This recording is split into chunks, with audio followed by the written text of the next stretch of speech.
Labas vakaras, brangiai. Gera su jumis sveikintis Connecto Escape laidų cikle. Ir šio savaitgalio tema – kas valdo. Kalbėsime apie pilietiškumą, apie pasirinkimo laisvę, sąmokslo teorijas. Ir šiandien labai džiaugiuosi, kad laidoje su mumis yra Algimantas Jankevičius. Kaip jis save pats pristato, istorijos fanatikas, ar taip, Algimantai? Be to, jis šiuo metu dirba UAB Tauraplast tiekimo vadovu. Labai džiaugiuosi Justina Gervytė, kad vėl mūsų laidoje ir pateiks psichologinį požiūrį būtent į šią temą. Šiuo metu jį dirba. Kur dirbi? Profesionalų alijanse. Konsultantė, taip. Ir laidos lektorius Mindaugas Pikūnas, pastorius, XFM radijos stoties laidų vedėjas, šiandien pristatys biblinį požiūrį į šią temą. Ką Dievas sako. Kaip visada ir jūs galite pateikti savo klausimus į eterį, o juos mums pasakys Karolina Rudžionytė. Karolina, primink, kaip žiūrovai gali tai padaryti. Ačiū Jurgita. Labas vakaras, mėly žiūrovai. Man taip pat labai malonu su jumis sveikintis ir skubu priminti, kaip jūs galite dalyvauti mūsų diskusijose.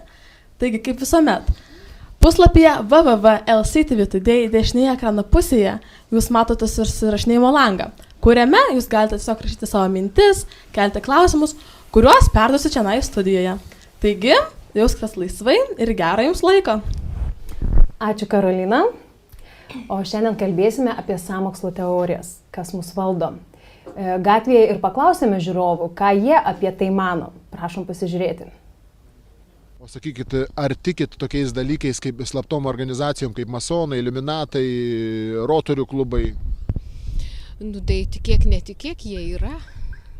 Bet jūs galite sakyti, kad tai pasaka? Tikiu. Nu, sakykim, sąlyginai aš tikiu. Bet tai toks sąlyginai tikėjimas, tai kad tokių konkrečių argumentų, labai tokių konkrečių, nu, aš neturiu, bet, sakykime, pasąmonėje kažkur tai aš manau, kad ten iš tikrųjų yra ta sąmokslo teorija tarp visų šitų religijų ir jų atstovų, šalininkų. Dievas tikriausiai, jeigu prie tokios bažnyčios stovint, tai tik taip atsakyt, manau. Va, jeigu stovėtumėm prie Maksimos? Nu, nežinau. Nu, aš esu krikščionis asmeniškai, tai pagal mane Dievas. Va, nėra jokių tokių slaptų organizacijų. Ta prasme, Dievas turi savo organizaciją, velnės savo organizacijų neturi. Taip. O pati kaip manai? Nu, aš tai manau, kad yra tos visokios nesąmonės, Illuminati ir panašiai. Tai žmonės susikuria visokių teorijų, tai čia yra žaidimas, jie susikuria savo žaidimų taisyklės, čia yra suaugusių žaidimai, aišku, kad yra tos teorijos. Jokių slaptų organizacijų nėra? Taip, tikiu. Netikit, jų nėra. Manau, kad yra. Tai kas valdo pasaulį? Mes patys. Aš ir jūs? Taip. Aišku, niekados nežinau, kad dalyvauju valdyme. Aš galvoju, kad mes ir valdom. Nu, tikrai ne tos organizacijos. Nežinau, kaip čia, kas valdo, politiniai nuostatos kažkokios. Ta prasme, yra Seimas ir kažkas panašaus ir jie tvarkosi savo reikalą. Nežinau. Kas pasaulį valdo? Žydai? Turtingiausi. Bet politikai vis dėlto, politikai. Kažkaip manipuliuoja žmonėm.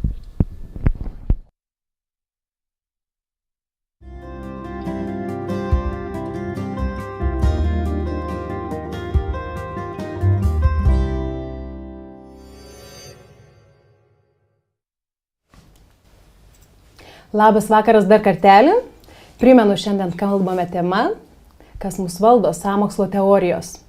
Ir norėčiau paklausti laidos dalyvių, kurios kviesdama sakiau, kad kalbėsim apie sąmokslo teorijos. Kodėl jūs sutikote ateiti ir kalbėti šią temą, nes jūs pažįstu visai kitose gyvenimo situacijose ir profesijose. Jūsų nėra čia gyvenimo tikslas ar hobis. Tai kodėl šiandien atėjo čia apie tai kalbėti? Na, turbūt tai, kad tai yra įdomus klausimas ir grįžtant į 90-us metus, kada dar buvau labai jaunas, buvo įdomu, kas mus valdo ir kodėl mus valdo. Mes tada dar buvome Tarybų Sąjungos dalis ir tada nusprendžiau dalyvauti tame pačiame valdyme, išsiaiškinti tas sąmokslos tas idėjas, kodėl mes esame čia. Ir nuo to laiko, kada tapau savanoriu, ir tada toliau pradėjau domėtis istoriją ir po truputėlį žengiu toliau tame gūdžiame miške apie sąmokslo teorijas. O kokiu savanoriu tapai? Aš nežinau tavo istorijos. Kaip ne 100 žmonių, 900 metais tapau savanoriu, priėmiau priesaiką, gyniau Lietuvos jauną respubliką, tapau savanorių kūrėjų, kaip keletas iš mūsų, keli šimtai iš mūsų ir paskui nusprendžiau po 6,5 metų pabaigti savo darbas. Mano darbas, mano dalis buvo atlikta. Aišku, Juste, kaip tu, nes mes susipažinom visai socialiniai srity prieš nežinau kiek metų, abi dirbome vaikų dienos centruose, turėjom bendrų reikalų, o šiandien kalbam apie sąmokslo teorijas. Kodėl tu čia? Man galbūt svarbu net ne tiek pati sąmokslo teorija, kiek tema, kiek žmogaus įgalinimo tema. Ir čia yra visa bazė psichologo darbo, nes mes ne tiek problemas sprendžiam, kiek iš tikrųjų galvojam apie tai, kaip įgalinti žmogų, kad jisai galėtų kurti laimingą savo gyvenimą, save realizuoti. Tai yra neatsiejama, kaip valdyti save ir kiek tu gali valdyti aplinkui. Tai skirtingos teorijos skirtingus dalykus sako, kiek galima įtakoti aplinką, kiek aplinka įtakoja žmogų. Tai man labiau įdomu iš šitos pusės negu iš pačios sąmokslo teorijos.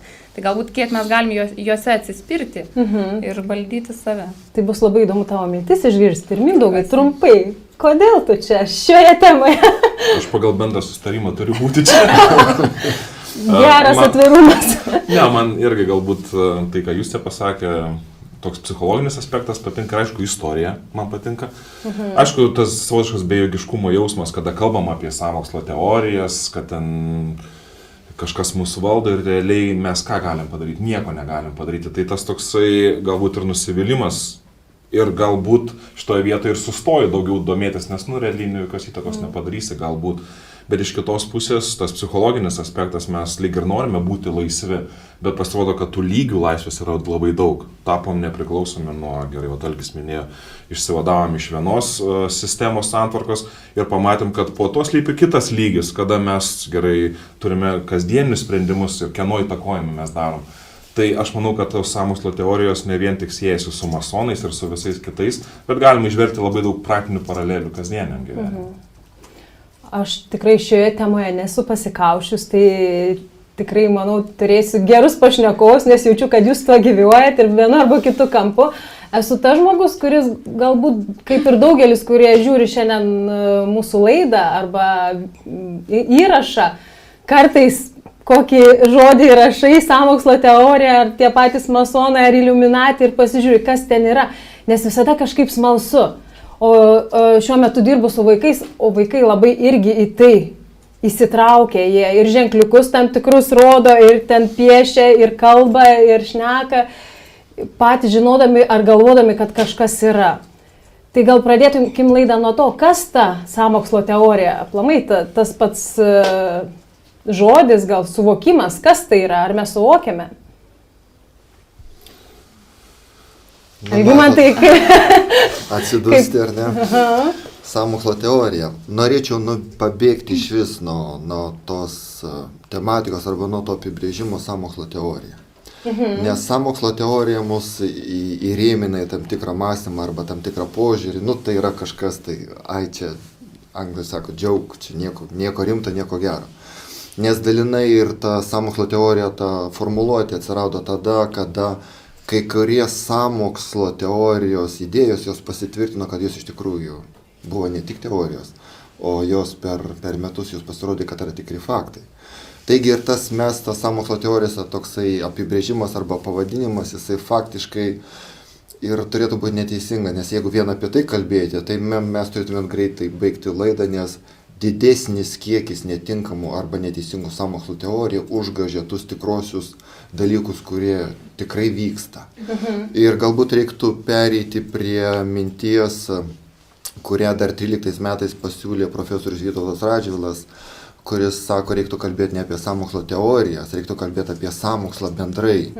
Ir jeigu kalbėti apie sąmokslą bendrai, tai yra, tada turėtų būti toks galbūt apibrėžimas arba susitarimas, kurio mes naudosime, kad tai yra, sąmokslas tai yra ne tai, ką žmonės deklaruoja, o tai, ką jie slapta daro, visiškai priešingai.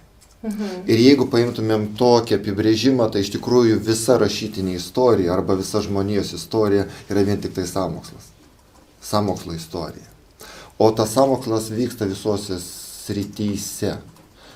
Ir šeimoje, ir visuomenėje, ir biznyje, ir marketinge, ir religijoje, politikoje. Pateik pavyzdį gyvą iš savo gyvenimo. Kur tu, jeigu sakai, kad teorija, sąmokslo teorija arba sąmokslą gali pritaikyti kiekvienoje srityje, tai kaip tu gali savo gyvenime? Kur tu matai savo aplinkoje tą sąmokslą? Na,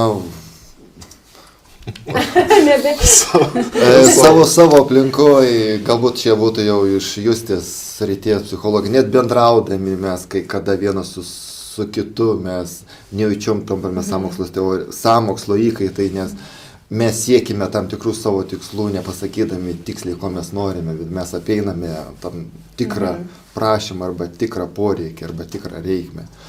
Jeigu kalbant dar labiau, tai dažnai mes paimkime paprasčiausią dalyką Lietuvos politinį gyvenimą, kurį aš nenorėsiu labai daug gilintis, bet mes einame į rinkimus atlikdami savo pilietinę pareigą, mums daug pažada politinės partijos, kuri iš jų viską ištesėjo arba kuri tęsi pažadus. Jie vienas sako dažnai, o sako, aplinkybės priverčia daryti mus kitą. Taigi irgi galime sakyti, tai yra sąmokslas, nes nesakoma tai, ką iš tikrųjų jie planuoja daryti, arba jie nedaro tai, ką planuoja daryti. Imant marketingus, mes visi perkame ne tai, ko mums reikia. Mes įsiperkame tai, kas yra nukainuota, tai, kas yra pigiausia arba padėta vaikų lygyje, arba mūsų akių lygyje, arba 1,70 m, 1,60 m aukštyje, kada tai yra pats geriausias. Tai irgi sąmokslo teorija. Tai yra mūsų pasąmonės arba sąmonės valdymas tam tikrų būdų, kad tu turi daryti tai, o ne kitai. Ačiū už paaiškinimą to pačio suvokimo, kas yra sąmokslas, bet truputėlį žiūriu į tą visuomenį, į tą bendrąjį suvokimą, kas yra tas sąmokslas. Ir nežinau, savo aplinkoje jaučiu, kad sąmokslai vardė kažką tai daugiau, gal ne kas mano kieme vyksta, bet kažkas, bent jau minimum valstybės lygio, arba vėl, kaip Justė, gal tu žinai, kaip žmonės tą sąmokslą savo mintise suvokia, nes labai gerai profesorius turbūt išaiškino, kas tai yra iš tikrųjų, bet kaip žmonės suvokia, kai sakai sąmokslo teoriją. Aš galiu tik iš praktikos pasakyti, kad dažniausiai tai žmonės mato kažkokį slaptą susivienimą, nusiteikusi priešiškai ir bandantį iš to išgauti kažkokios naudos. Tai gali būti, kaip ir minėjote, labai įvairiais lygmenimis, tai gali būti darbe susimokę bendradarbiai dėl kažkokių priežasčių norintys, nežinau, išmesti, pakenkti, sugadinti reputaciją ir panašiai. Tai gali būti įvairiausi dalykai, net ir toj pačioj šeimoje. Ypatingai skyrybų atveju ar kažkokiu. Tai žmonės mato labai daug aplinkui sąmokslų ir kai pradėjote šnekėti, tai tikrai darosi baisu, atrodo sąmokslas visur. Bet iš tikrųjų taip vyksta, juk prieš kurį laiką buvo nubaustas milžiniška, ar jei nesumeluosiu, ar 200 milijonų bauda. Vieni iš didžiausių platintojų maisto produktų už susitarimus su tam tikrais pieno perdirbėjais, kad prilaikyti tam tikras kainas. Sakyti, tai jau sąmokslas ar ne? Iš dalies, kada viena teigia, kad čia yra pigiausia, bet turi papildomą susitarimą, kad neleidžiamiau kainos arba laikyti tik tai tam tikrą kainą, tai jau kaip mūsų pirkėjų atžvilgiu tai yra sąmokslas. Jie nesako tiesos. O aš norėčiau paklausti mūsų žiūrovų, kas jums atrodo yra sąmokslo teorija? Tai lauksiu atsakymų. O toliau norėčiau paklausti, mes visi kalbam, nuo mažiausių iš tikrųjų vaikų iki suaugusių žmonių. Kodėl tas sąmokslas taip plinta? Taip įsišaknyja, nes aš irgi nesu to fanė, bet vis tiek kartai, pažiūri, jeigu pamatai tokį, pagūglinę, liaudiškai tariant, kodėl taip traukia visus? Ar mes kažkokio ieškom tai pasiteisinimo gal savo gyvenimuose, kad, aš jau nieko negaliu padaryti, nes čia, kažkas susitarė, suplanavo globaliai, Lietuvos mastu ar netgi mano kieme ir aš jau nieko negaliu padaryti ir žinau, kad yra, pasitvirtinu, pasižiūriu ir viskas. Man ramu, nusiema atsakomybę. Ar dėl to, kad noriu pakeisti kažką? Mindaugas minėjo pradžiai, kad negalima pakeisti. O gal galima pakeisti Mindaugai? Nu, jeigu aš žinau, kad mano valytojas koks nors ten šiukšlius, ten sąmokslą prieš mane surengia ir šiukšlės mėta arba vaikai kokie, galbūt ir galiu. Bet kiek vat Facebook'e ar ne yra, fotografuoja dangų, kur lėktuvai skraido ir aiškina, čia chemija mums, čia mus nuodija, mes dabar išmirsim. Nu ir ką? Ką daryti? O ką tu šaudė tos lėktuvus? Aš manau, kad vienas dalykas, čia vat ką Algis minėjo, manau labai svarbus dalykas, kad tarp tikrų sąmokslo, tai teorija nebetinka žodis, ar ne, yra didelis sluoksnis šiukšlių, kur yra tiesiog, aš netgi žiūrėjau vienas, iki prisimenu, prieš kelis metus filmuką pagal Disnėjų ir ten aiškina, kaip Disnėjaus filmuke užkoduota pasaulio pabaiga. Ten popiežių matai, ten masonų ženklai. Aš žiūriu ir tikiu, suprantate, iš tikrųjų realu. Kaip įtikinančiai, bet kas praėjo seniai, kaip ten tos kometos skrido, kaip viskas. Ir viskas praeina ir kaip be jokio atgarsio. Aš manau, kad labai čia įdomu, gal ką jūs te galėtų pasakyti, kad ar gali būti taip, kad mums žmonėms kaip reikalingas kažkoks priešas. Mes kažkaip geriau jaučiamės, kai kažkokį nematomą priešą turime. Ir kitas dalykas, gal mums tiesiog patinka paslaptis. Ir čia, vat, kaip lobių ieškojimas savotiškas, išsiaiškink, kas tave realiai valdo. Aš nieko nenoriu teikti, bet tiesiog iškeliu tokius klausimus. O ar tu teigi, kad jų nėra? Aš netikiu, kad jų nėra. O jeigu jos yra, tai nieko nereikia daryti? Gerai, aš tikiuosi, kad bus atsakyta į klausimą psichologo ir istorijos fanato, ką realiai daryti. Nes iš tikrųjų aš nenoriu būti bejėgis, nes tai skatina kažkokį savotišką. Tai mus valdo, mes ką vargšai masės, žinai, nieko negalim padaryti. Jeigu ką galim padaryti, tai man būtų įdomu sužinoti ką. Nes aš tai nežinau. Tai gal dabar, Karolina, norėčiau sužinoti, ką žiūrovai laiko sąmokslu arba sąmokslo teorija. Čia mes dabar truputėlį pasimetę, bet kaip jie mato tai? Tai iš tikrųjų mes pradėjome irgi kalbėti, kaip čia ir Algimantas sakė apie marketingą, kaip susijęs marketingas ir sąmokslas. Na ir žiūrovė Jolita sako, kad marketingas būtų sąmokslas tuo atveju, jei norėtum prekę parduoti nešvariai, nelegaliai, kitų žodžių. Jeigu švariai, tai nesąmokslas. O jeigu švariai, jos nuomonė yra nesąmokslas. Taip pat žiūrovas Donatas teigia, jog sąmokslo teorija tai yra tikslas įtikinti kitus, kad tai yra tiesa. Kad pavyzdžiui, ta teorija, kurią teigi, yra tiesa. Ir taip pat jis užduoda klausimą, taip pat apie tą marketingą. Tai va, kuo valdymas ir sąmokslas yra susiję? Ar sąmokslas ir marketingas tai jau sąmokslas prieš kažką? Kad sako, jeigu aš noriu parduoti prekę ir užsidirbti, tai nejaugi tai jau yra sąmokslas. Ačiū už gerą klausimą žiūrovui. Ir mes į jį atsakysime po muzikinės pertraukėlės.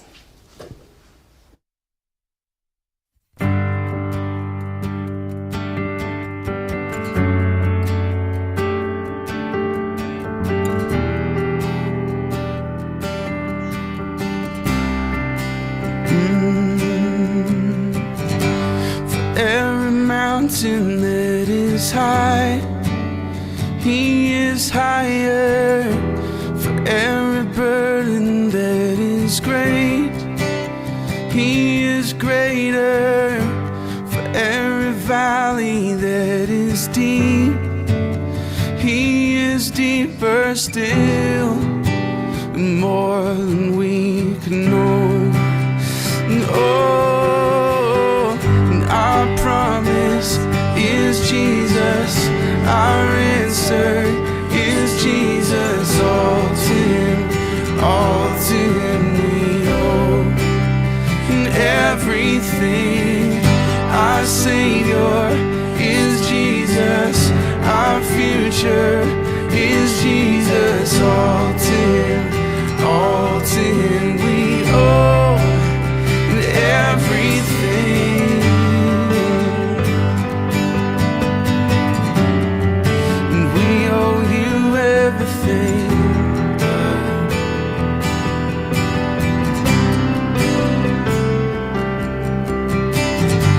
For every fear that closes in, He is closer. For every doubt that comes on strong, He is stronger. For every battle that we face, He has conquered all.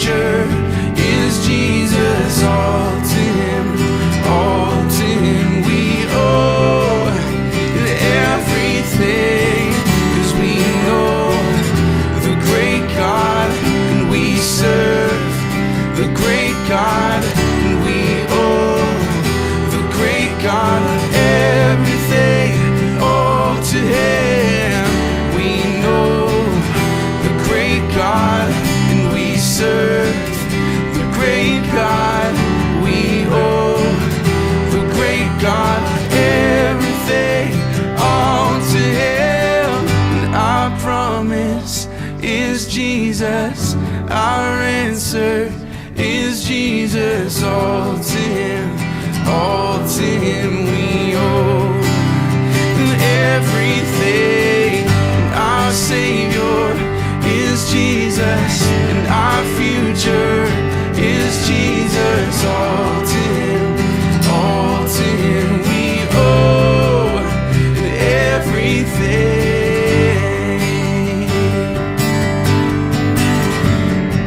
And we owe you everything, God.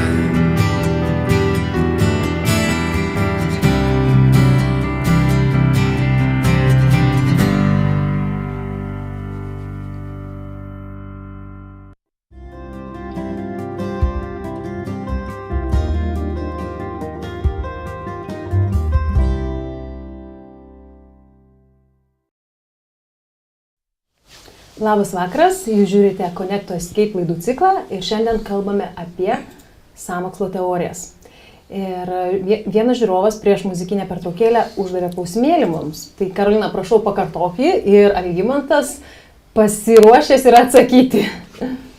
Taigi žiūrovo klausimas buvo toks. Mes pradėjom kalbėti apie marketingą. Taigi kaip susijęs valdymas ir marketingas? Ar sąmokslas ir marketingas tai jau yra sąmokslas prieš kažką? Čia taip žiūrovas klausė. Jeigu aš noriu parduoti prekę ir užsidirbti, ar tai jau yra sąmokslas? Na, iš principo pačios prekės pardavimas jis nėra sąmokslas. Kada tu siūlai, viskas susitari, kaina aiški ir mes imame šitą mašiną, ar mes dar ką nors darome.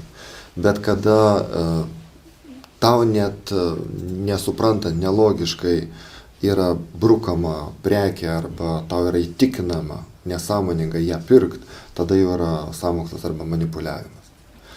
Nes, pavyzdžiui, vokiečiai jau seniai priėjo išvadą, kad tam tikroje vietoje reikia dėti tam tikros rūšies prekes ir net Lietuvoje dabar galime matyti, kažkada aš tik nuvykęs į Vokietiją matydavau Aldi, Walmarte, kad tam tikros prekės yra tam tikrose vietose.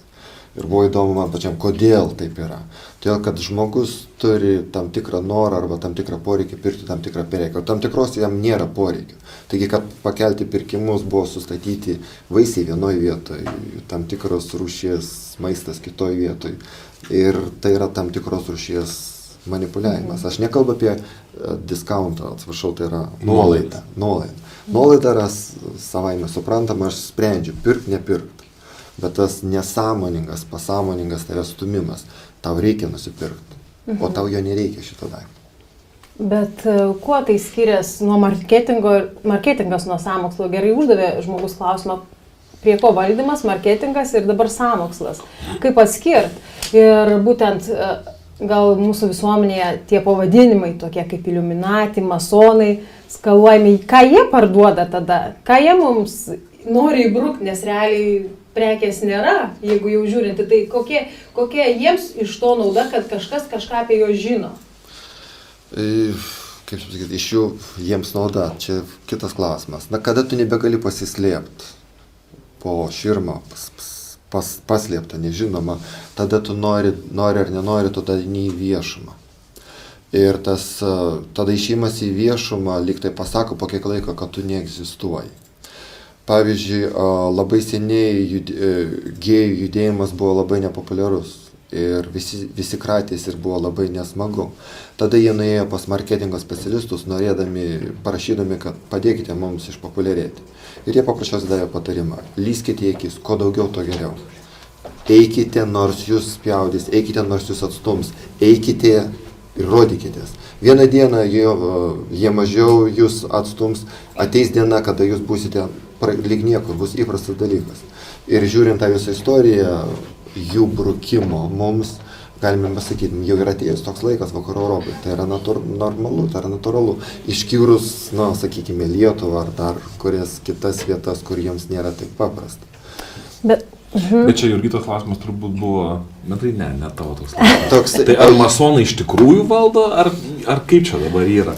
Vis tiek, tai man neaišku, nes ką kalbi dabar šitą temą palėtė, tai gal tiesiog marketingas, reklama, aš noriu būti viešas, matomas, aš noriu, kad mano laida šita irgi būtų matoma, ką aš darau. Irgi dedu į Facebooką, ieškau reklamos, skambinu žmonėms, sakau, bet tai nėra sąmokslas, tai yra reklamavimasis.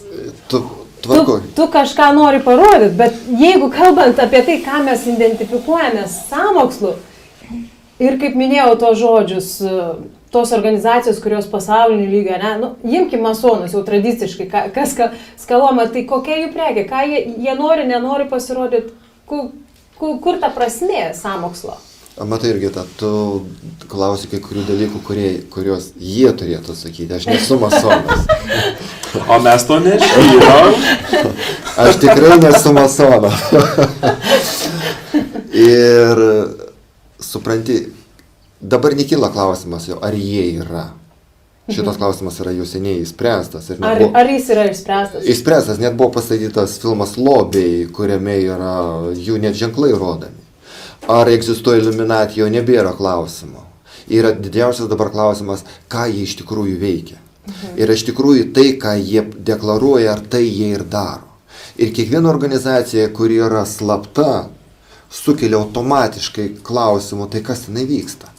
Kuo daugiau paslapties, tuo labiau klausimų yra. Mums visums taip kyla. Ir tai yra normalus visuomenės arba žmonių dalykas jiems, kad jie nori žinoti. Dabar ne feodaliniai laikai, nebe viduramžiai. Dabar yra demokratinė visuomenė, o jeigu kalbant apie Skandinaviją, tai yra gerovės visuomenė, kuriems įdomu.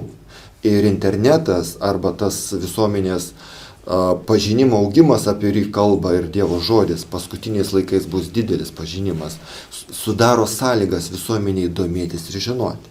Kiek buvo visokių versijų ir kaip buvo renkama informacija apie Didžiosios Britanijos paveldėtojo vestuves. Taigi ten baisu, atrodo, Anglijai daugiau niekas ir nerūpėjo. Tik jaunosios suknelė ir dar kiti dalykai. Ko jie labiau slėpė, to jiems labiau buvo įdomu. Ir tai egzistuoja, tai veikia visiems dalykais. Ar tai blogai domėtis gerais dalykais, pavyzdžiui? Man irgi buvo įdomu domėtis, kokią suknelę apsivilks. Moteriška, taip miela. Ar tai blogai, tos tokios teorijos? Gal nieko blogo, nes visuomenė jau mes tokia, žinom, kad sąmokslas yra blogis, o gal nėra blogai, nes jeigu ką vardinam dabar, kalbam, ne, tai kažko reklamavimas, kažką parodimas, tai gal tai visai neblogai, gerai? Jeigu galiu, matai, yra toks dalykas, normaliai, ką sako valdžia, tai yra tezė. Ir tai, ką sako žmonės, kurie suranda tam tikrų dalykų, tai yra antitezė. Ir bet kur filosofijoje, psichologijoje, politikoje, visur jinai egzistuoja. Taigi mes negalime prieiti prie tarybinių laikų, grįžti į tarybinius laikus, kada egzistavo tik tai tezė ir neegzistavo kito pasirinkimo. Ar jūs norite šito? Aš nenoriu, aš gyvenau toje sistemoje. Taigi normalu, kada yra dvi pusės, dvi dalys.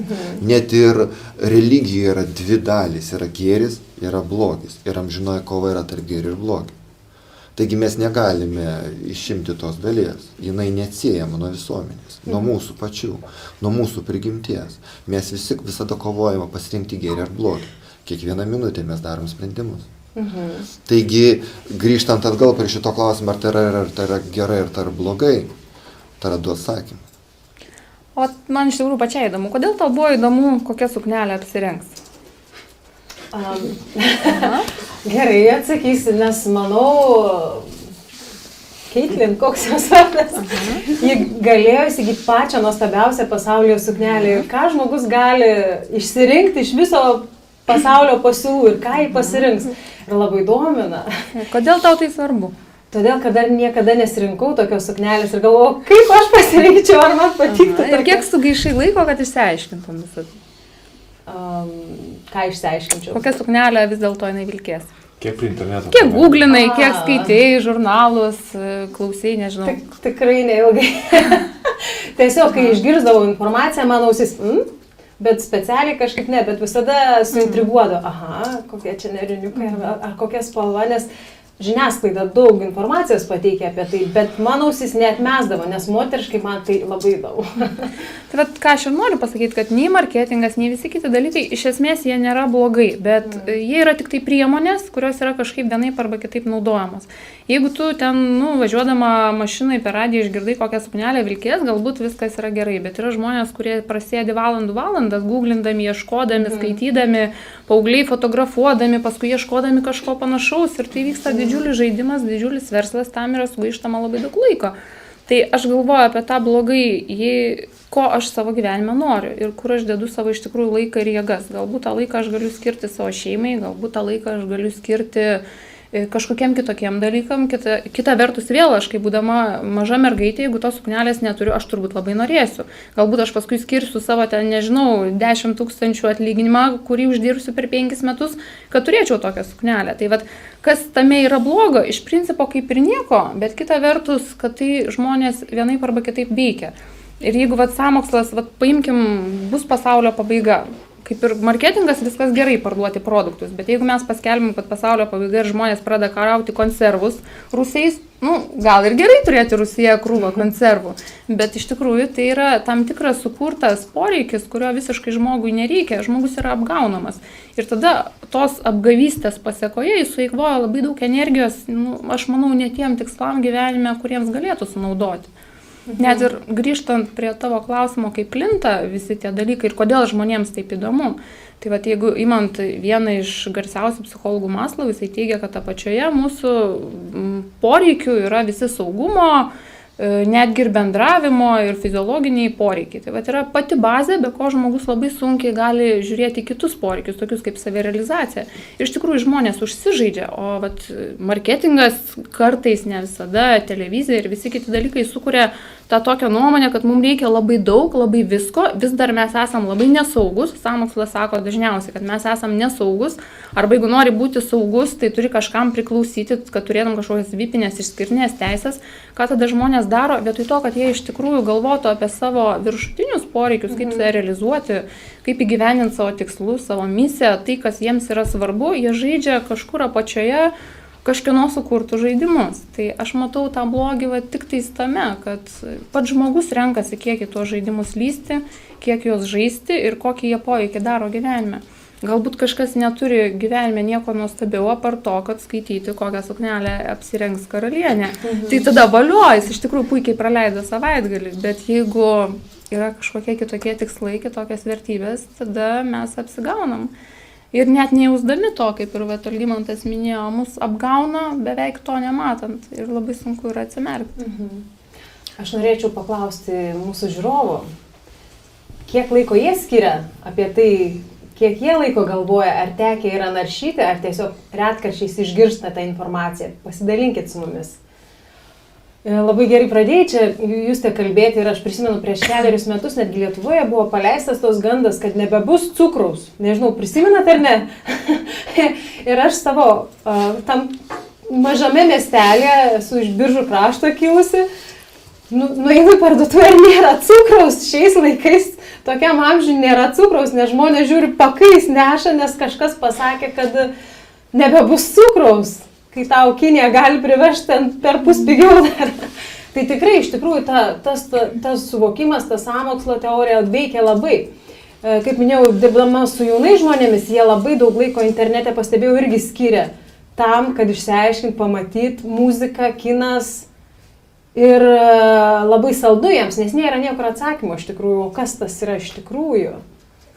Kas tuo daryt? Mindaugai, kas tuo daryt?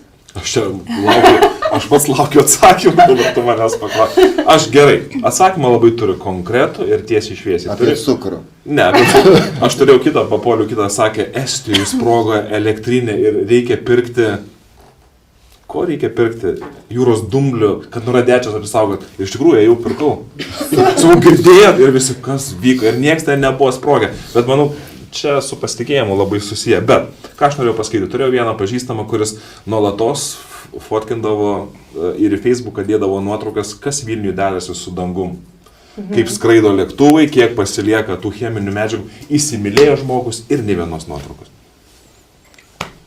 Ko reikėjo? Įsimylėti, turėti, pašvesti save, žinai, kitam žmogui, kitą gyvenimo tikslą ir dingo tas poreikis, tas fotografuoti dangų dėti į Facebook ir tas sąmokslo teorijos.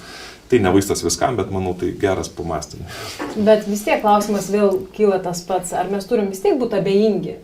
Taip, yra ta sąmokslo kažkokia teorija, sąmokslas yra. Ir mes skaitę, matėm, žinom, girdim, bet ką aš, asmuo, ką kiekvienas žiūrovas, žiūrintis, kiekvienas jaunas žmogus turi daryti su tuo? Algis minėjo keletą konkrečių pavyzdžių iš istorijos. Aš norėčiau gal to Algi pasidalinti keletą istorinių faktų, kada iš tikrųjų pasiteisino šitie dalykai, kad buvo žmonės apgauti. Ir aš manau, tai turėtų skatinti, ir jeigu mes kalbėsim apie kitose laidose apie krikščionį ir dalyvavimo politikoje, čia labai būtų susiję. Tai būtų gerai žinoti, kad, galbūt, jeigu gali.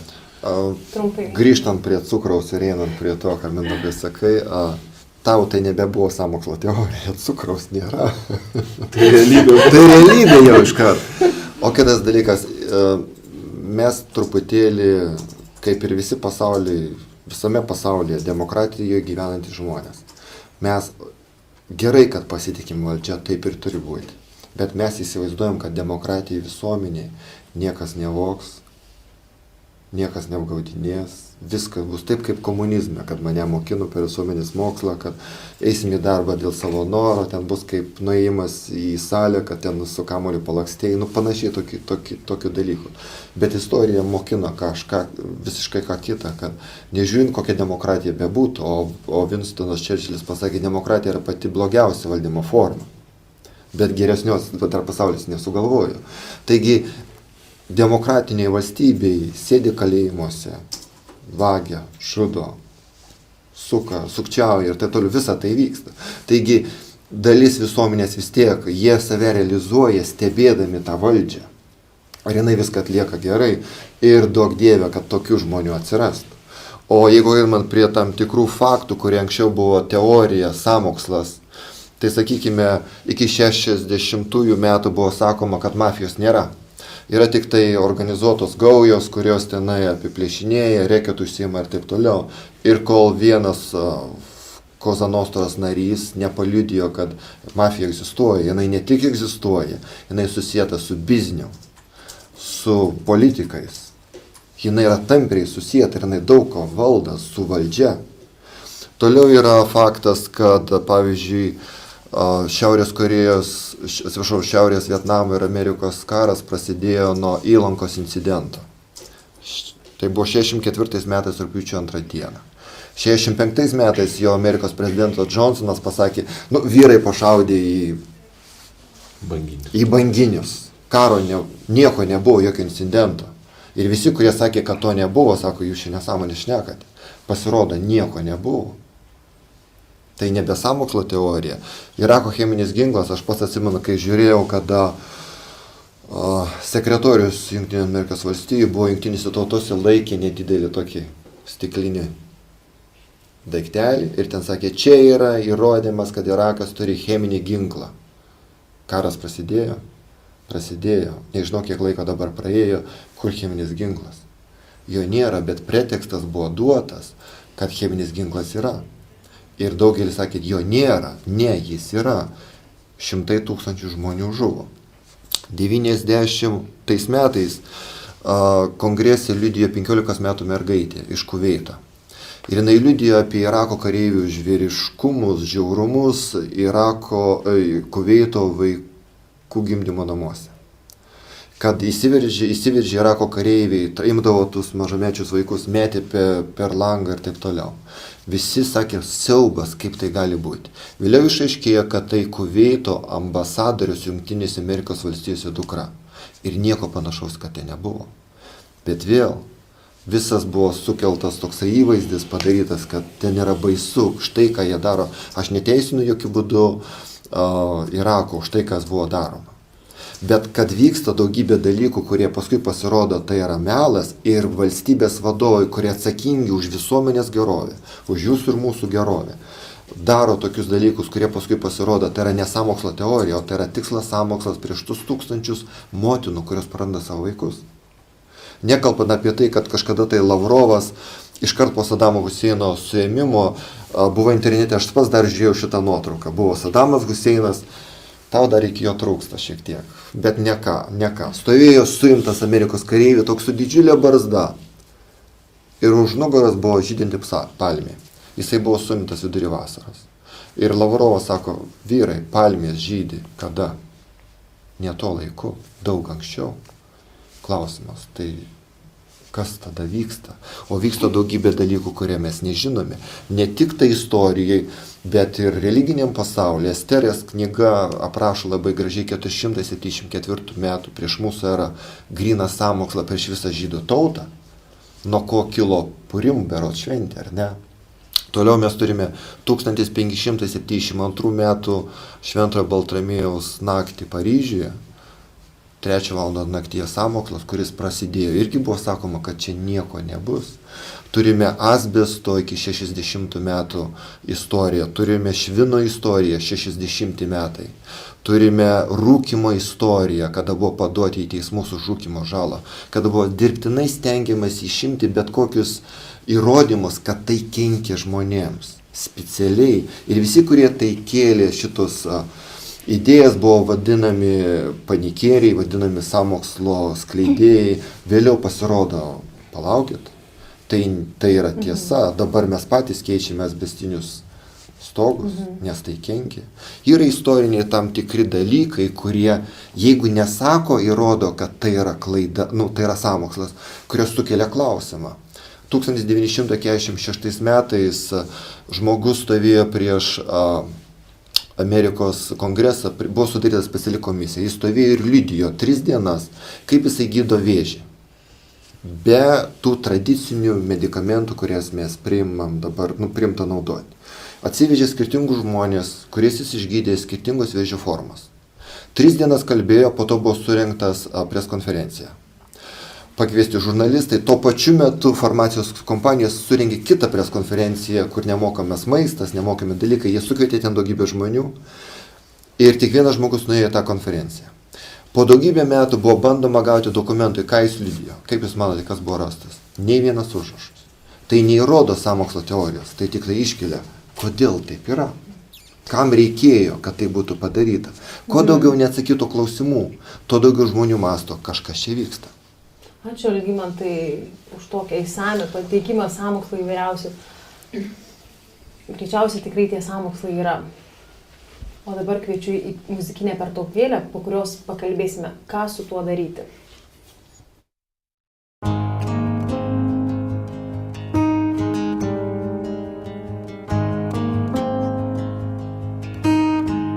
You crown the year with your goodness. You answer us with awesome deeds. Your hope resounds. God, our Savior, to distant lands and farthest seas. Oh, paint the fields bright and golden, drench the harvest with your rain. God's river filled with living water that flows to all as you ordained. Praise the name of the Lord. Oh, my soul, sing His worth, and all of life join the song. Come and lift up our King. Now let the earth join the dancing, deck her out in showers of spring. The dusk and dawn forever relay the call to come and worship Him.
Sveiki sugrįžę į laidą.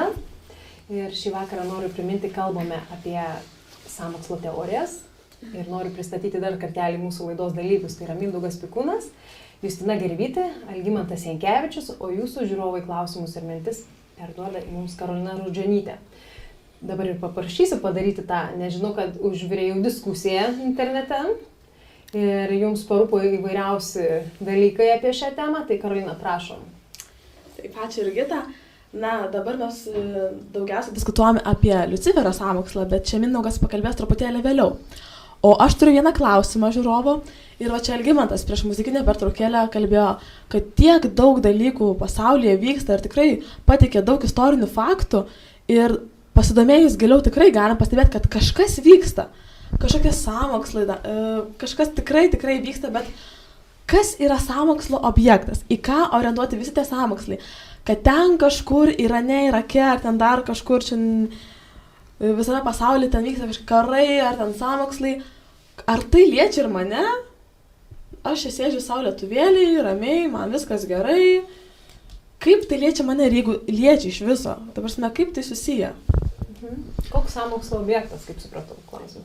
Algimantai. Priklausomai nuo to pačio sąmokslo, kurioje vietoje jisai vyksta ir kokios apimties jisai yra. Vieni sąmokslai mūsų tikrai neliečia, bet kiti sąmokslai gali liesti. Pavyzdžiui, Lietuvos Respublikoje tas lengvas vaiko atėmimas iš tėvų procedūra. Tai gali greitai paliesti bet kurį iš mūsų, nes tai yra iš tikrųjų sąmokslas prieš mūsų šeimas. Tas toksai labai lengvas atėmimas, toks, koks vyksta Norvegijoje. Ir būtent profesorius Radžvilas labai stipriai tai akcentuoja. Sako, kam tada tarnauja mūsų valdžia, nes pagal kapitalizmą vaikas yra tik tai paprasčiausias ekonominis resursas, nieko daugiau. Aišku, yra ir kito tipo, taigi vieni liečia mus, kiti gali neliesti. Yra ir kito tipo sąmokslas, tai yra gėrio ir blogio kova, kurioje mes taip pat dalyvaujame. Čia daugiau Mindaugas apie tai pakalbėtų. Tai ar gerai suprantu, kad sąmokslo objektas gali būti ir finansai, ir valdžia pati? Taip, mes patys, mūsų egzistencija. Kas dar gali būti? Viskas, kas yra aplinkiniam šitame pasaulyje. Tai, ką mes matome, ką mes klausome, tai, ką mes valgome. Tai į kažką sąmokslą aš turiu reaguoti, nes tai įtakos mane, o į kažką sąmokslą neturiu reaguoti, nes tai manęs gal nepalies. Kaip man jį atsirinkti? Klausimas toliau bus, o Karolina, sekantį klausimą žiūrovų gal prašyčiau užduoti, nežinau, kad dar jų yra. Taip, dar vienas klausimas yra ir klausia, kodėl mes domimės tuo, ko negalim patikrinti. Va čia grinai apie sąmokslo teorijas. Kodėl mes praleidžiam tiek daug laiko ir domimės, čia gilinamės, ieškom, bet iš tikrųjų mes nežinom tikros visos tiesos. Justina, gal tu atsakytum į šį klausimą? Čia nėra trumpo ir vienareikšmio atsakymo, bet aš kaip pavyzdį galiu paklausti lygiai taip pat, kodėl mes nuėję alkani į parduotuvę nusiperkam 3 kartus daugiau negu nuėję sotus. Tai kiek mes esam viduje alkani, tiek aš manau, mus valdo visi kiti išoriniai poveikiai. O ką tu vadini alkanumu vidiniu? Aš jau kaip ir minėjau, yra tam tikri nepatenkinti baziniai poreikiai ir jeigu žmonės juos tikisi patenkinti kažkokiais dirbtinais būdais, pavyzdžiui, labai liūdna, nusipirksiu daug šokolado, nes šokoladas gerina nuotaiką, tai čia ir atsakant į tai, kaip išvengti to poveikio, kas mus valdo, tai aš tiesiog klausiu, kam man to reikia, ką man tai duoda, nes bet koksai sąmokslas jisai kažko tikisi. Jisai tikisi galbūt konflikto, galbūt mano reakcijos, galbūt, kad aš balsuočiau už kažką, galbūt, kad pirkčiau kažką. Tai jeigu aš kiekvieną kartą atsistojęs savęs paklausčiau iš tikrųjų, ko iš manęs tikisi ir ar aš noriu tai duoti, ar tai iš tikrųjų man svarbu, tai tada ir nebeliktų to didžiosios dalies valdymo ir ateitų tas toks sotumo jausmas, kad apskritai ar įmanoma patenkinti tai, ko aš iš tikrųjų noriu, tuo būdu, kurį siūlo vienas ar kitas sąmokslas. Ir dabar man atėjo mintis, jeigu sąmokslas yra ne mano sąmokslas, reiškia, tas sąmokslas yra prieš mane. Ar gerai? Jis man nenaudingas. Bet jeigu tas sąmokslas, ta prasme, kiekvienas žmogus gali kažkokį tai sąmokslą sukurti, ne? Jeigu tas sąmokslas yra mano, tada jis man naudingas. Bet jeigu aš doras pilietis žmogus, mama, sesuo, taip toliau, tai visi sąmokslai realiai tada yra prieš mane. Aš manau, kad čia mes labai daug galim rinktis, ar sąmokslas yra prieš mane, ar jis yra dovana man. Aš kiekvieną akimirką renkuosi. Ir jeigu aš žinau, kad kažkas nori man padaryti poveikį, tai yra proga man atsakyti, ar aš noriu to poveikio, ką jis duoda gyvenime ir tiesiog pradėti kelti klausimus ir mąstyti. Tai bet kuris sąmokslas gali būti dovana, ta prasme, kad jisai ir stiprina žmonės, ir jų sąmoningumą kelia, ir kažkokius atneša išbandymus, ir vertybės patikrina. Tai va, mes turim labai didelę progą augti ir tobulėti. Arba, aišku, mes galim žiūrėti į visą tai, kad esam labai skriaudžiami ir išnaudojami. Čia kiekvienas renkasi pats. Tu nebesi vartotojas, kuriam, tu vartoji, tau nesvarbu. Tu besi vartotojas, kuris renkiesi pats. Sąmoningas. Sąmoningas vartotojas. Atėjai į parduotuvę ir žiūri, kas užrašyta, ir tu renkiesi. Tu nesidedi taip, kaip kai kuriuose filmuose rodo. Dedi ir neaišku, galbūt moteris taip deda. Vyrai dažniausiai žiūri ir renkasi. Ta prasme, aš žiūrėdamas į tas visas teorijas, aš noriu būti sąmoningas vartotojas. Vyriškas vartotojas. Dar noriu akimirką užfiksuoti. Čia iš Justinos, kad turi žmogus suvokti iš tikrųjų, ką ta sąmokslo teorija jam duoda. Pliusą ar minusą jam asmeniškai kiekvieną akimirką. Laikas gali būti minusas, pliusas gal informacijos suvokimo plačiau, kas vyksta pasaulyje, gali būti ir vėl. Karolina, ar yra daugiau klausimų žiūrovom? Ne. Tai kaip tos sąmokslo teorijos, žodžiu, paliečia mus? Ta prasme, mes čia dabar irgi pradėjome kalbėti apie politiką, apie ekonomiką. Ir apie Ukrainą netgi užsiminėm, kad tai toli ir netoli. Ir, tai kaip, iš tikrųjų, kaip tai paliečia? Kad vieni sako, kad tai toli, kad netoli. Ir... Aš manau, mes gyvenam globalioje visuomenėje ir kuo globalesnė, tuo labiau ir paliečia. Jeigu gyventume, kur, žinai, nėra interneto, kažkur Himalajus už, tai kokias ten sąmokslo teorijos, nebent jeigu užmestų atominę bombą šalia kur nors, tada pajustum. Bet dabar viskas yra labai susiję, tai todėl, neišvengiamai tai paliečia.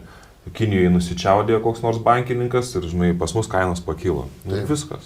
Ta pati Europos Sąjunga, euras. Manau, kad toks klausimas, aišku, jeigu šiukšlių išpylė į mano, tarkim, kiemą, tada jau tiesiogiai, bet juk tiesiogiai nebūtinai taip.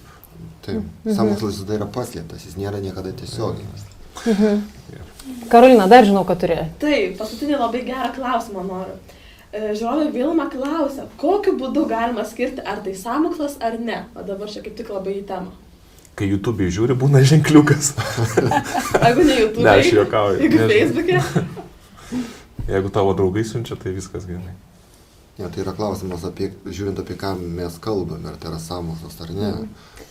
Jeigu būtų politinis įvykis, tai būtų paprasčiau atsakyti. Jeigu tai būtų dar koks nors labai apčiuopiamas, tai yra paprasčiausiai atsakyti į apčiuopiamus dalykus. Į neapčiuopiamus dalykus nėra taip paprasta atsakyti. Tai yra sąmokslas ar tai yra ne. Tai reikia laiko. Reikia laiko tam išsiaiškinti. Aš manau, kad netgi svarbu ne tai, ar tai yra sąmokslas ar ne, bet kas yra iš tikrųjų po tuo, nes mūsų ir laidos tema yra, tai kas mus valdo. Ir tada, jeigu tai yra sąmokslas, ar aš galiu jam pasipriešinti ar ne, tai ar aš save valdau, ar tas sąmokslas mane valdo. Tai koks skirtumas, kas ten yra? Sąmokslas, konfliktas, apgaulė, dar kažkas, bet kas po to? Manipuliacija, taip. Kaip mes toliau elgiamės. Ir iš tikrųjų, žiūrint į visus sąmokslus, tai atrodo siaubinga situacija. Ir šitoj, nežiūrint tokiai siaubingai situacijai, krikščionis turi vieną pliusą. Nežiūrint, koks pasaulyje vyksta tai sąmokslas, jie turi išeiti arba sprendimą viso to. Tai yra didžiulis pliusas. Ir man, pavyzdžiui, renkantis toje situacijoje, aš turiu tą pirmenybę arba viršenybę arba advantage, kaip čia pasakyti. Pranašumą. Pranašumą aš turiu tą. Kaip krikščionis aš turiu pranašumą ir didžiulį. Ačiū, Algimantai. Daug minčių iškėlėm ir tikrai turbūt esam kaip daugelis ir mūsų žiūrovų, kurie žiūri. Ir mes irgi turbūt negalim atsakyti tų klausimų, kur tikras sąmokslo teorija ar sąmokslas, kur netikras. Ir gal tiesiog pažiūrėkim per krikščionišką prizmę, ką Biblija kalba apie tai. Ką gal Dievas mums patarė šitoj situacijai, ką daryti, nes pasaulyje dar nieks neatsakė.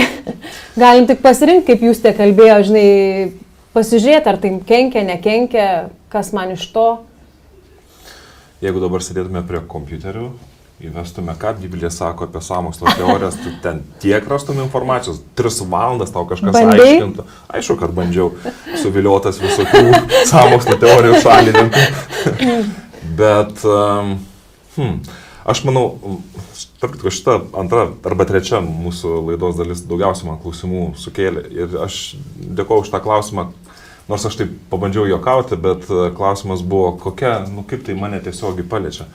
Ir aš manau, kad paliečia kur kas labiau negu mes galvojame. Ir dažniausiai mes galvojame apie palietimą, galbūt, pakyla kainos arba ten, nežinau, nestabili ekonominė situacija, politinė situacija, neaišku, kaip čia tas euras arba čia mano darbas, visa kita.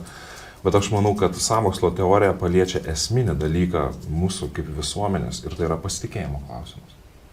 Apie tai mes dažnai nekalbam arba dažnai net nepagalvojame, bet pasitikėjimu remiasi visi mūsų tarpusavio santykiai. Jeigu mes negalime pasitikėti, neįmanomas joks bendravimas tarp žmonių arba apskritai jokie santykiai, ar tai būtų verslo, ar tai būtų politiniai, ar tai būtų tiesiog tarp asmeniniai žmogiški santykiai. Ir matau, ką blogumą tose sąmokslo teorijose, tai jos skatina nieko nepasitikėti. Nieko nepasitikėk, nes visi prieš tave kažką tai turi. Aš netgi mačiau nuotraukas Facebook'e, buvo dalinamasi, kada bažnyčioje buvo nuspręsta dalinti knygas žmonėms, krikščionišką literatūrą, ne visi įperka visą kitą. Ir bažnyčia žmonės sudėjo knygas į krūvą, atsiklaupė ir meldžiasi. Kažkas pamatė, kad tos knygos padėtos kaip Babelės bokštas. Ir visi meldžiasi Babeliai bažnyčiai. Štai sąmokslo teorija. Ir aš jau matau, kad nieko švento nebėra. Suprantate? Visur sąmokslo teorijos išvelgiamos. Tai tas nepasitikėjimas, aš nepasitikiu niekuo, nebent savo nuomonę, bet ir kitas klausimas, kiek aš galiu savim pasitikėti. Ir aišku, čia tema mūsų šiam savaitgaliui. Bet aš norėčiau pradėti nuo pačios pradžios. Ir galbūt labai trumpai, kada Dievas sukūrė pasaulį, jisai labai atvirai pasakė žmonėms, aš jūs sukūriau, jūs švieži, ką tik nauji, jūsų, atmintis ir patirtis nepripildyta niekuo, jūs galite rinktis, ką nori daryti. Štai jums gyvybės medis, štai jums gėrio ir blogio pažinimo medis. Rinkitės, kurią norite santvarką. Ir Dievas ėjo atvirai.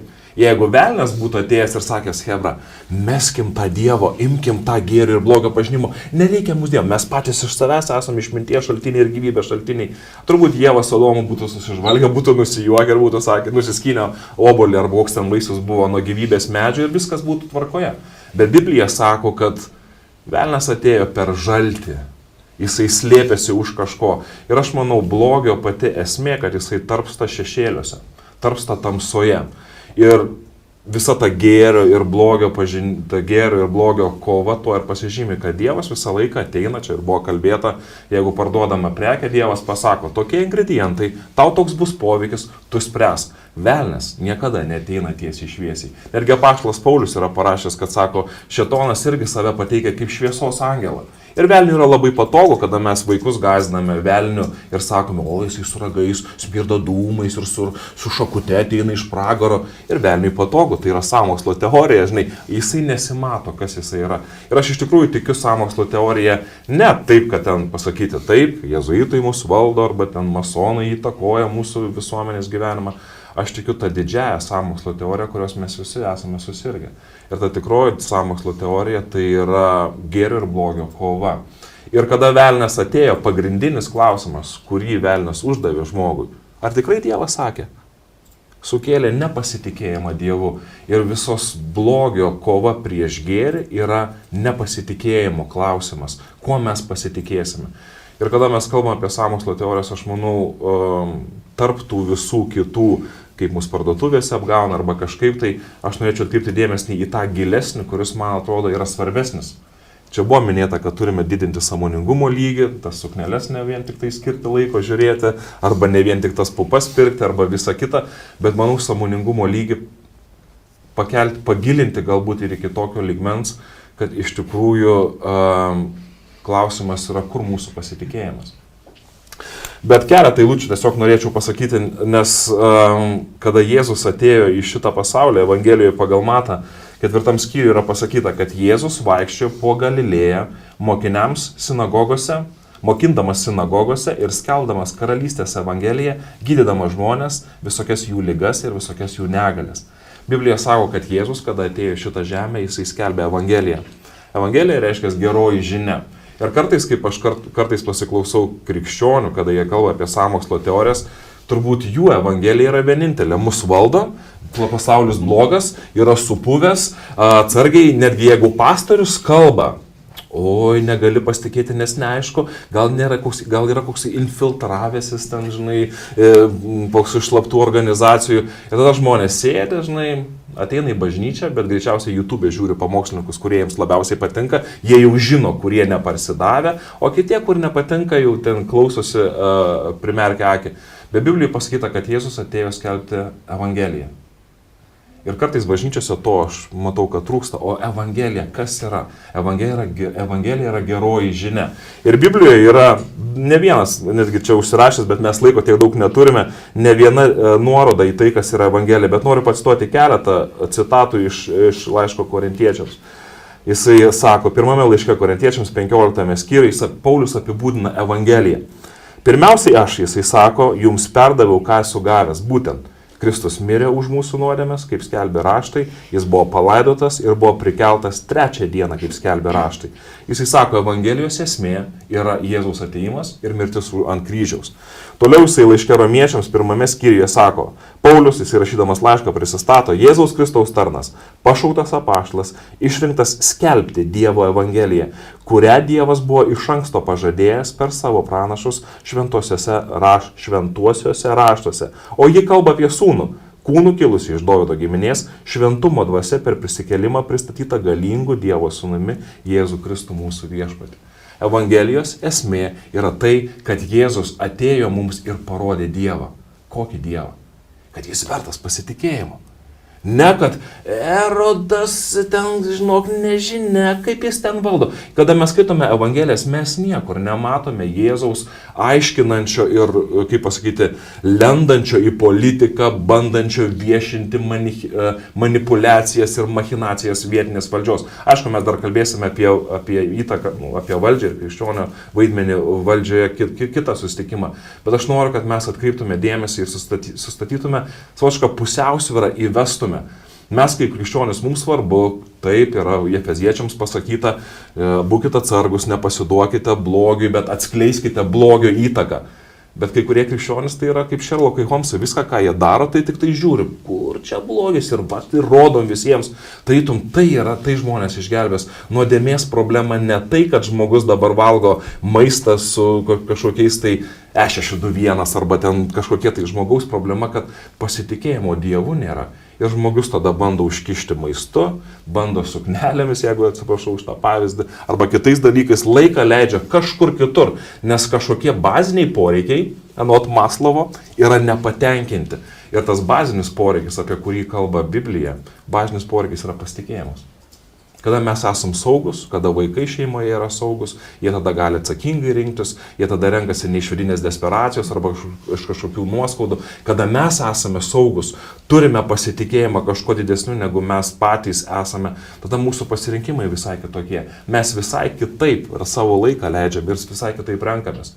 Bet čia būtų galima ir užbaigti apie tai, kas yra Evangelija, bet Izaijo knygoje netyčia, vartydamas Bibliją, vakare gulėdamas lovui, radau visai kitokį, negaliu sakyti visai kitokį Evangelijos apibūdinimą, bet kuris, manau, labai tinka šitam mūsų susitikimui. Izaijo knygui 52 skyriui 7 eilutė sako, kokios dailios kalnuose šauklio kojos, to, kuris ateina su linksmąja žinia, skelbdamas ramybę ir nešdamas gerąją naujieną, Evangeliją. Sako, kaip smagu girdėti tas, kuris ateina, nešdamas gerąją naujieną, garsindamas išganimą ir sakydamas, tavo Dievas viešpatauja. Geroji žinia, Evangelija yra tavo Dievas valdo. Mes dabar klausim, kas valdo. Masonai, Illuminati, 300, dar kažkas, tai ir galima tiesiog pasiduoti tai tokiai vidiniai nevilčiai, kažkas mus valdo, viskas, arba kovokim, arba ką mes esame, žinai, masės, mes nieko niekada nepadarysim, mumis manipuliavo, mumis naudosis visą kitą. Ir kas valdo? Biblija sako, geroji žinia yra tai, kad netgi tos slaptos organizacijos nėra ant tiek galingos, kad valdytų tavo gyvenimą. Dievas yra tas, kuris viešpatauja. Ir pabaigai noriu vieną epizodą, čia skaičiau istoriją, Grenlandijoje yra pastebėta, tiesiog buvo pastebėtas vienas įdomus reiškinys, kad mažos ledo lytis plaukia į vieną pusę ir žiūri kitos didesnės ledo lytis plaukia visiškai į priešingą ledo pusę. Ir buvo pastebėta, kad vandens srovės, paviršutinės vandens srovės neša ledo lytis į vieną pusę, bet giluminės esančios giliau, gilesnės arba galingesnės ledo srovės neša tuos icebergus visiškai į priešingą pusę.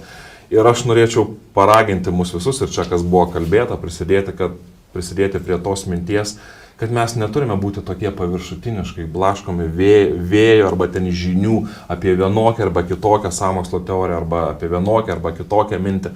Mes turėtume pagilinti savo asmenybę, savo esybę, tapti gilesnės asmenybės. Ir man Biblija padeda atrasti tą pusiausvyrą ir tuo pačiu šaknis suleisti kur kas giliau.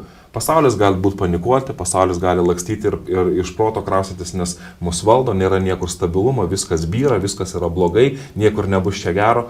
Bet aš kaip tikintis atrandu viltį Biblijoje, kuri pasakoja apie Dievą, kad Dievas iš tikrųjų vertas pasitikėjimo. Ir Dievas vis tik valdo. Vis tik tai tvarko. Ir Biblijoje yra duotas pažadas apaštalo Pauliaus, kad tikintiems viskas į gerą išeina. Netgi visos tos manipulacijos, kuriomis gali būti manipuliuojama arba kartais mes kartais pasiduodame viso to įtakoje, Biblija sako, kad nebijok. Jeigu tu pasitiki Dievu, Dievas išves viską į gerą. Tai mano būtų toksai trumpas, labai galbūt biblinis akcentas apie tai, ką Biblija tiesiogiai galbūt nekalba apie tas konspiracijos teorijas, visokias sąmokslo teorijas, bet aš manau, kad man čia suteikia daugiausiai vilties. Pasitikėjimas. O kaip tu praktiškai gal pasidalintum? Kaip tavo gyvenime tas sąmokslo teorijos? Neegzistuoja, nekreipi dėmesio? Aš kreipiu dėmesį iki tam tikro lygio. Taip, aš manau, kad jos egzistuoja. Yra, kaip ir aš minėjau, kad blogis, jisai, kaip ir tu sakai, demokratinėse visuomenėse vis tiek sėdė visi, gerai, ne visi. Kai kas sėdė kalėjime, nes kažkas bando apeiti įstatymus, kažkas bando manipuliuoti, kažkaip tai. Ir aš nekuriu savo jokių iliuzijų, kad mes gyvenam kažkokiam pasaulyje, kur blogis tik tais filmuose mes matome visus tos blogus dalykus. Egzistuoja blogio jėgos. Už viso to stovi tikrasis tų sąmokslo teorijų, negerai pasakyti, šėtonas tikrasis ir tie žmonės, kurie pasiduoda tiems, jie yra tie tikrieji satanistai, kurie niekada neteina akivaizdžiai, niekada neprisistato. Tai aš tikiu tomis sąmokslo teorijomis, bet aš žinau, kad aš kaip žmogus, galbūt mano įtaka yra ribota.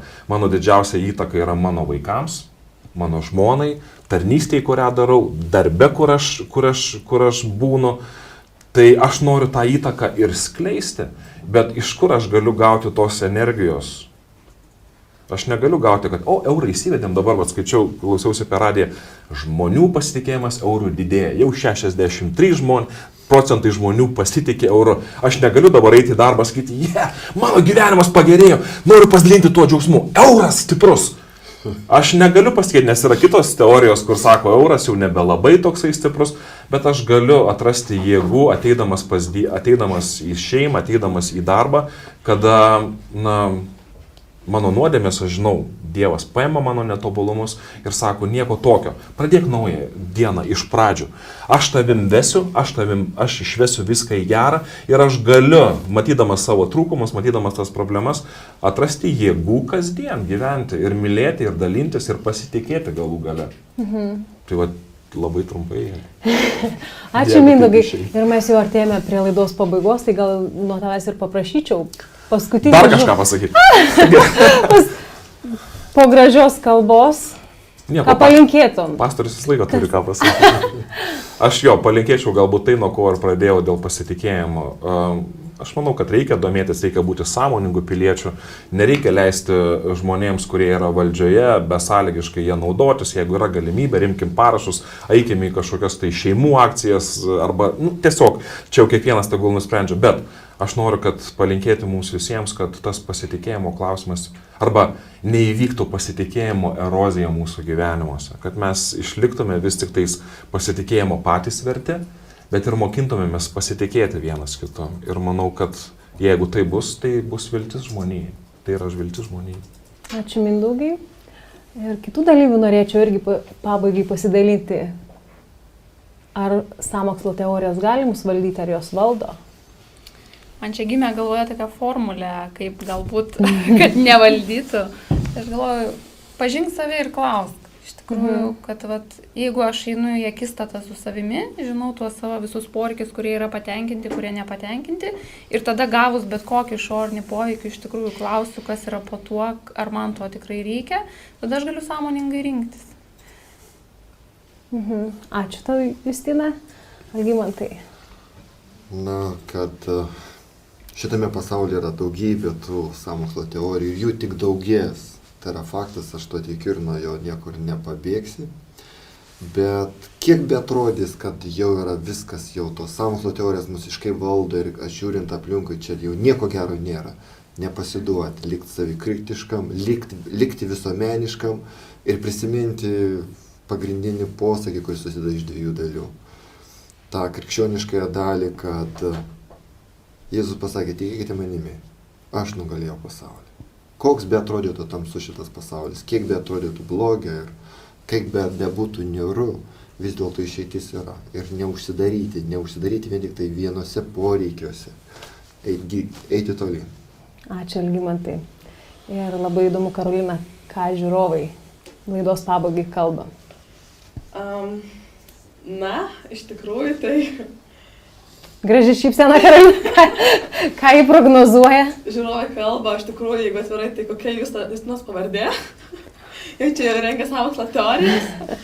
Na, o laidos pabaigai pasakysiu žiūrovas Aurelijos mintį, kad sąmokslo teorijos gali varyti žmogui pesimizmą, kai aplinkui visur matome tik tai blogį. Ir jinai rašo, siunčia tokias eilutes iš Biblijos labai gražias. Pagaliau, broliai, mąstykite apie tai, kas teisinga, garbinga, teisu, tyra, mylėtina, giriama, apie visą, kas dorybinga ir šlovinga. Darykite, ką tik iš manęs išmokotės, ką gavote, ką girdėjote ir matėte manyje. Ir ramybės Dievas bus su jumis. Tai tai aš taip pat pabaigai ir paliksiu su tokiamis Aurelijos mintimis. Ačiū Karolinai.